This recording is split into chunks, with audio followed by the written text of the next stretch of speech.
سنائیے، آپ سنائیں۔ مجھے اگلا سوال اس سلسلے میں ہے کہ حضور نے کچھ عرصہ پہلے بیان فرمایا تھا کہ خاتمیت کا مفہوم ہے کہ آنظر صلی اللہ علیہ وسلم کے حالات کی ایک جھلک اور چھاپ باقی انبیاء کے حالات میں بھی نظر آتی ہے۔ اس سلسلے میں حالات کی بات نہیں، رسول اللہ علیہ وسلم کی صداقت کی جو علامتیں ہیں جی، جس سے آن وسلم کی صداقت پہچانی جاتی ہے، اس سے منفی ایک بات کی اگر کسی اندازی میں ہوگی وہ بھی نہیں ہے۔ حضرت صلی اللہ علیہ وسلم کی نبوت کی ایک خاص تخصص ہے اس نبوت کا، اور ایسے تمام کردار آپ میں موجود ہیں جو نبی میں ہونے چاہیے۔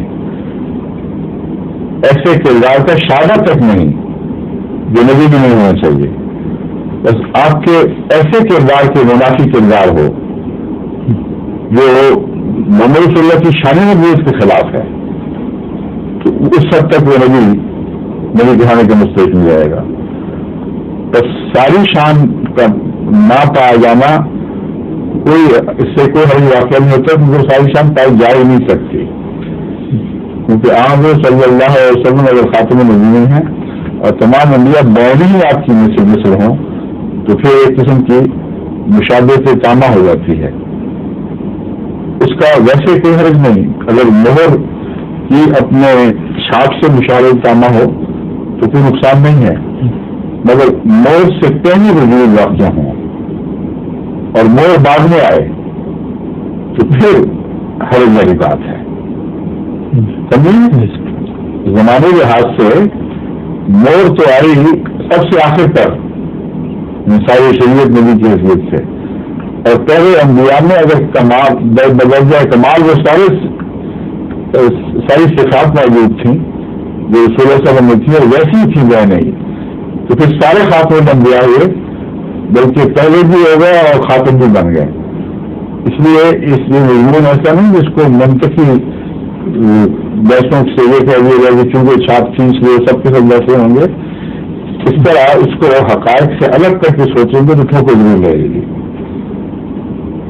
تمثیل کے طور پر باتیں ہوتی ہیں، لیکن وہ تمثیل حقیقت کے مطابق رہنی چاہیے۔ حقیقت سے جب ہٹیں گی خیال آرائیوں کے ذریعے تو وہ منطقی ہوائی گھوڑے ہوں گے، اس سے زیادہ ان کی کوئی حیثیت نہیں ہوگی۔ واقعہ یہ ہے کہ حضرت صلی اللہ علیہ وسلم نبوت کی ہر شان میں تمام انبیاء سے بڑھ کر ہیں، اپنی وسعت کے لحاظ سے بھی اور شان نبوت کی شدت کے لحاظ سے بھی، اور بعض نئے نقوش کے علاقے کے لحاظ سے بھی۔ مثلا صفات باری تعالیٰ کا ایسا جلوہ نصیب ہونا جو پہلے انبیاء کو نہیں ہے۔ تو اب چھاپ کو اگر آپ رسمی طور پر ڈاکخانے کے ماسٹر کی طرح جو دوست ماسٹر چھاپ لگاتا ہے اس طرح لے لیں اور پھر اس تفصیل کو آگے چلاتے چلے جائیں تو یہ ایک احمقانہ کارروائی ہے جس کا حقیقت سے پہلے ٹوٹ جائے گا۔ اس لیے مثال سے فائدہ اٹھانا ہے تو غور کر کے اس کو حقیقت پر چسپاں کر کے دیکھیں، جہاں تک چسپاں ہوتی چلی جائے وہ درست ہے، جہاں نہیں ہوگی وہاں تمثیل کے لیے لازم نہیں ہے کہ اس کا ہر امکانی پہلو واقعاتی دنیا میں بیان اسی طرح پورا آ جائے۔ رسول اللہ صلی اللہ علیہ وسلم کو اللہ کا نور قرآن دیا ہے، اس کی مسل نہیں رہی، اب مسل کہہ کر آپ اس نور کے تمام پہلو رسول اللہ صلی اللہ علیہ وسلم داخل کر دیں تو ایک اور خدا بن جائے گا۔ اس لیے میں سمجھا رہا ہوں کہ ہم جب باتیں کرتے ہیں تو ایک مثال دے کے جس کا کچھ حصہ ملتا جلتا دکھائی دیتا ہے، ایک لطیف عموم کو سمجھانے کی خاطر میں مثال دے دیتے ہیں، مگر اصل کو چھوڑ کر مثال کو پکڑ کر اس سے عربے لگانا شروع کر دیں آپ تو پھر یہ سب تمکیاں ہیں خیالات کی، اس کی کوئی حقیقت باقی نہیں رہے گی۔ کوئی ایسی تعبیر میری اس بات سے کی کرنا یا قرآن کریم کی خاتم النبیین کی کرنا جو حضرت صلی اللہ علیہ وسلم کے انبیاء میں امتیاز کے منافی جھوٹ ہے،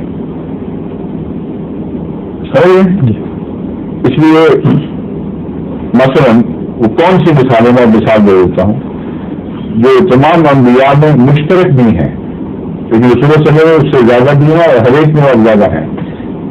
سچا ہونا، امین ہونا، یہ ہے کردار نبوت. خدا کی طرف کوئی بات غلط منسوخ نہ کرنا، اطلاع پہ ثابت کرنے جانا، صبر کرنا، اس قسم کی بہت سی اور بنیادی صفات ہیں جو حضرت صلی اللہ علیہ وسلم نے نہ صرف یہ کہ ہر صفت کے لحاظ سے زیادہ شان سے چمکی ہیں، بلکہ بہت سی ایسی صفات بھی ہیں جو ہر نبی کو عطا نہیں ہوئی تھی، آپ کو زائد عطا ہوئی ہیں. بہت سے ایسے مراحل آئے جن میں آپ آزمائے گئے، ان مراحل سے باقی انبیاء کو گزرنا نصیب نہیں ہوا. بحیثیت یتیم کے آپ کا کردار، بحیثیت کئی بیویوں کے نگران کے آپ کا کردار، اور بہت سے ایسے پہلو ہیں جو کبھی حالات سے تعلق رکھتے ہیں، وہ بھی سب نبیوں کے برابر نصیب نہیں ہوئے. مختلف انسانی رابطوں میں آپ کا آزمایا جانا. اس لیے اگر کوئی یہ سمجھ لے کہ خاتم کا یہ مطلب ہے کہ تمام انبیاء پر یہ تمام ادوار گزرے ہیں، تو بالکل جھوٹ ہے. ایک فرضی مثال لے کر آپ خام خرچ مرضی تعبیر کرتے ہوئے عمارتیں، ان کا کوئی وجود نہیں ہے. لیکن بنیادی صفات جن کے بغیر نبی بنتا نہیں، اور وہ محمد صلی اللہ علیہ وسلم میں بدرجہ اتم مستحکم ہوئی ہیں، ان صفات کے منافی کو صفت مل جائے تو نبی نہیں ہے. تو محمد صلی اللہ علیہ وسلم کی میرے نبوت آپ کی تو ہر چیز محفوظ ہو گئی ہے. پھر اس کے علاوہ ایک اور بات بڑی اہم ہے جو اس سے نکلتی ہے، جس پر غور ہونا چاہیے، وہ چھوڑ دیتے ہیں اور فضی باتوں میں لوگ چل پڑتے ہیں.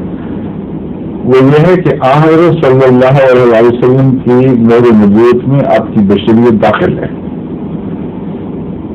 بس ہر وہ شخص جس کو نبی بھی کہا جا رہا ہو اور غیر بشری چیزیں اس کی طرف منسوخ کر رہے ہوں، یا وہ جھوٹا ہے یا لوگ اس کے ماننے والے جھوٹے ہیں، اس طرح تصدیق ہوتی ہے قطعیت کے ساتھ. محمد صلی اللہ علیہ وسلم میں بشری صفات بدرجہ اتم اور اللہ تعالیٰ کی اطاعت بدرجہ اتم ہے. اس کے منافی اگر کسی نبی کی طرف کوئی بات منسوخ ہو رہی ہے تو میرے نبوت ہمیں یہ بتائے گی کہ یا وہ ماننے والے جھوٹے ہیں اور انہوں نے غلط نقش پیش کیا، دنیا کے سامنے یہ نہیں تھا، اور اگر وہ سچا ہے تو ان باتوں میں اس کا اپنا کوئی دعویٰ نہیں تھا، یہ بعد میں آنے والے نے اس کے دعوے بنا دیے. اس کی مثال ہے عیسیٰ علیہ السلام ہے. محمد صلی اللہ علیہ وسلم کی میری نبوت آپ کی تصدیق کر رہی ہے، اور کچھ ایسی باتیں جو ان کی طرف منسوخ ہو رہی ہیں جو آپ نے نہیں کہیں. قرآن کھول کر مثال کے طور پر بیان کر دیتا ہے کہ انہوں نے کوئی نہیں کہیں تھی. اس لیے محمد صلی اللہ علیہ وسلم کی میرے نبوت سے جب پرسے ہوئے تو ان کو جھوٹا نہ کہہ دینا، کیونکہ انہوں نے یہ باتیں کہیں نہیں کبھی، ان کے ماننے والے جھوٹے ہیں، سمجھیں. تو مور سے یا اس کا جھوٹ ثابت ہوا یا اس کا جھوٹ ثابت ہوا، یا اس کی تصدیق ثابت ہو گئی یا اس کی تصدیق ثابت ہو گئی. تو ان معنوں میں تو یہ مور ہے جو حقائق کے ساتھ تعلق رکھنے والی ہے، اور جب تک حقیقت کے ساتھ ساتھ چلتے ہوئے آپ اس کے ترجمے کریں گے درست ہوگا. یا آپ فرض کی دنیا میں مل جائیں گے اور پھر اس کے نتیجے میں حقیقت تبدیل کرنے کی کوشش کریں گے، تو بالکل فرضی باتیں ہیں. ایک اور معنی اس میں تصدیق کا یہ ہے کہ ایک ہی نبی ہے جس نے کل انبیاء کی من جملہ تصدیق کی ہے، اور کوئی نبی آج تک کائنات میں دکھایا نہیں جا سکتا جس نے من جملہ تمام انبیاء کی، ہر زمانے کے انبیاء کی، ہر علاقے کے انبیاء کی، ہر قوم کے انبیاء کی تصدیق کی ہے. کوئی ہے تو دکھائیں نکالتے. میں دوسری مرتبہ چیلنج لے چکا ہوں، سوال جواب کی نگرانی سے ملاقاتوں میں جاؤں گا اور آپ سے کہ ہے تو نکالو اپنی کتاب سے کہیں نہیں. لیکن انبیاء موجود ہی نہیں تھے اس سے باہر، اس دائرے سے باہر. تو ختم کا ایک یہ مانا واضح تصدیق کی، ایک جو نا مخلوق سے پہچاننا، وہ بھی مانے درست ہے، میں بیان کر چکا ہوں. اس وقت تک درست نہیں ہے جب حقیقت کی دنیا میں ساتھ ساتھ چل کر بنیادی حقیقتوں کے منافی معنوں میں تلاش کریں اس میں. اور یہ بات اس کے علاوہ بھی ثابت ہے کہ آپ مصدق تھے، خاتم بنامت مصدق، کہ آپ کے سوا کسی نے سب نبیوں کی تصدیق ہی نہیں کی. بس خاتم ہونا عالمی ہونے کے بھی مترادف ہے، کیونکہ وہی نبی عالمی نبی بن کے ابھر سکتا ہے جس نے کل عالم کے انبیاء کی تصدیق کی ہو، اور اس کی قومیں، اس نئی نبیوں کی قومیں اس تصدیق کی وجہ سے اس کو بھی سچا سمجھنے کے اوپر تک مائل ہو سکیں. ورنہ اپنے نبیوں کو چھوڑ کر مائل ہونا بہت مشکل کام ہے. لیکن ان کی تصدیق کی اور تشخص بھی صحیح کر لیا. یہ بھی بتا دیا کہ تم اگر کرشن کو خدا کا تجسم سمجھتے ہو یہ جھوٹ ہے. وہ نبی تھا اس لیے وہ جھوٹا بہرحال نہیں تھا. تشخص کے معاملے میں ہمارا اختلاف ہے، اور اس کا تشخص رسول اللہ علیہ وسلم کے تشخص سے متصادم نہیں ہے. اس لیے خدا کا تجسم نہیں ہے، اس کی نمائندگی ہے. سمجھیں؟ تو یہ مجھے بیان ہی ہر جگہ کسی طرح سچا ثابت ہوتا چلا جائے گا. تو کوئی پہلے میں آپ مجھے پتہ نہیں ہے جن صاحب میں سوال کرنے والے ہیں اس سے کیا سرگی نتائج نکالے ہیں. میں بات کہہ رہا ہوں اتنی ہے، اس کے سوال کی بات ہے درست نہیں ہے. ضرور کی مدد سے بڑا واضح فرمائیں. ظہور مہدی آخر زمان